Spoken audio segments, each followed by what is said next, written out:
Good morning, good morning. This is Morning Devotion with Pastor Nick. And today we're going to dive into a text because it's Advent season. It's Christmas time, and we're going to dive into joy. The word joy in a text that shows joy. So we're just going to dive right in and read it. So this is when Mary visits her cousin Elizabeth. And Elizabeth is pregnant with John the Baptist, and Mary is pregnant with Jesus. And so we're going to read Luke 1:39 to 45. At that time, Mary got ready and hurried to a town in the hill country of Judea, where she entered Zechariah's home and greeted Elizabeth. When Elizabeth heard Mary's greeting, the baby leaped in her womb, and Elizabeth was filled with the Holy Spirit. In a loud voice she exclaimed, "Blessed are you among women, and blessed is the child you will bear.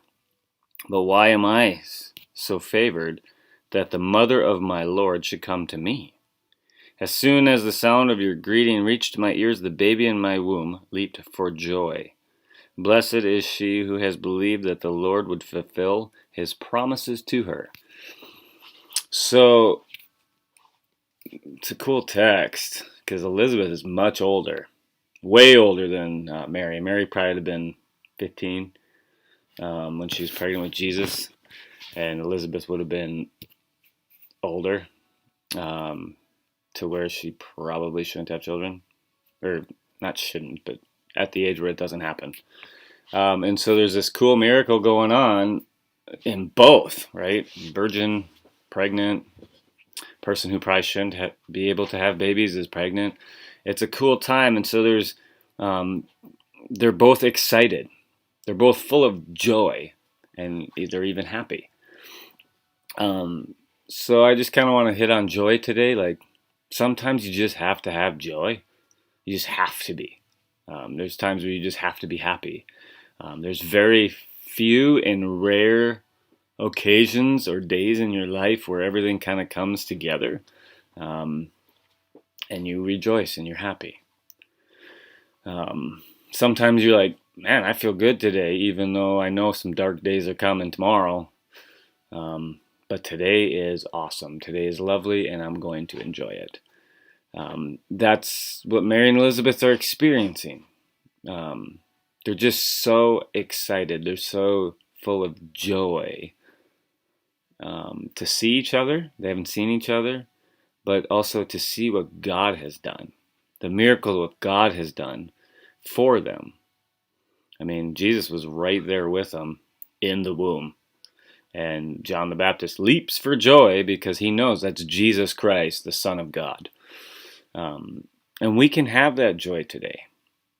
We can have the joy. We can feel blessed because the Lord fulfills his promises for us. When we think about God, we can have joy because of what he's done. I mean, let's be honest. He created you. You have been created by God, formed special.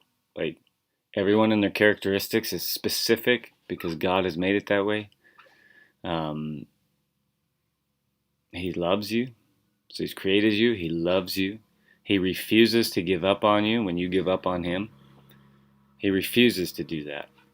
And he came into the world to save you, to call you his own, to make you his prized possession.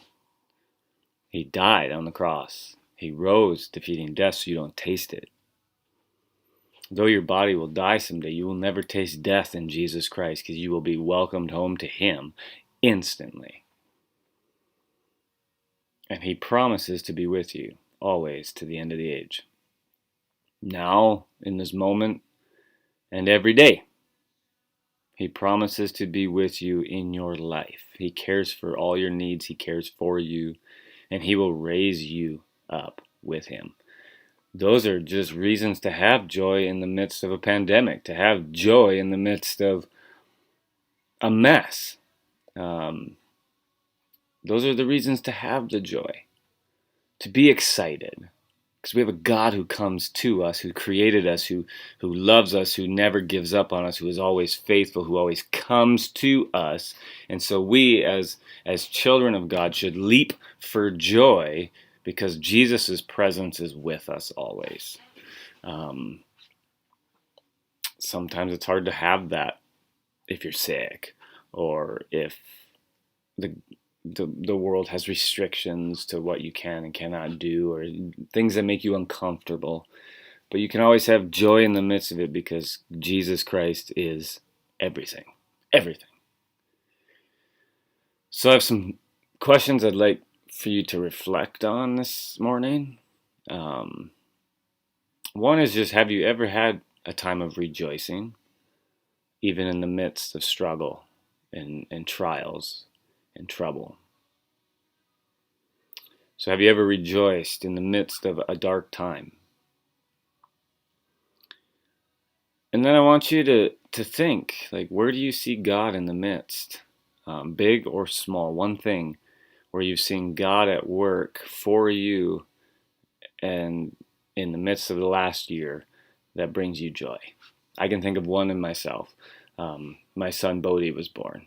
In the midst of a pandemic, in the midst of my life getting turned upside down with how I do things and how I minister to people, Bodhi was born. God gave me a piece of joy. And there's been quite a few, actually. When you stop and think where you see God in the midst of everything, we can start to feel that joy because his promises never fail, and he's always in the midst of it, and he's always doing something. And so today I would love for you to do that, to answer the questions or think about those questions, times where you've rejoiced in the midst of darkness, and then where you've seen God the last year, even in the smallest things. Maybe somebody bought you coffee at the drive-thru in front of you. Think about those things, and if you find a couple, just cling to them and know that God is faithful, and then go back to his promises. Because in the midst of a Roman Empire time, Mary and Elizabeth had Jesus, and they leaped for joy and were excited because they got to be together in an amazing thing God was doing. I'm telling you today, God is doing some amazing things and will continue to do so till his purposes are fulfilled. Ruminate and soak in verse 45. Blessed is she who has believed that the Lord would fulfill her promises to her. Blessed are you when you believe that God's promises to you, for you, will be fulfilled, are fulfilled. The promises by God have been fulfilled for you. So cling to that today, and thank you for joining me. I think maybe either this one will be the last one till after Christmas, or I'll do one more next week and then take a break for a little bit and then come back and maybe go through a book, Daniel or something. So have a great rest of your day. Soak in the weather that we have while it's still here. And God bless you, and thank you for joining me. See ya.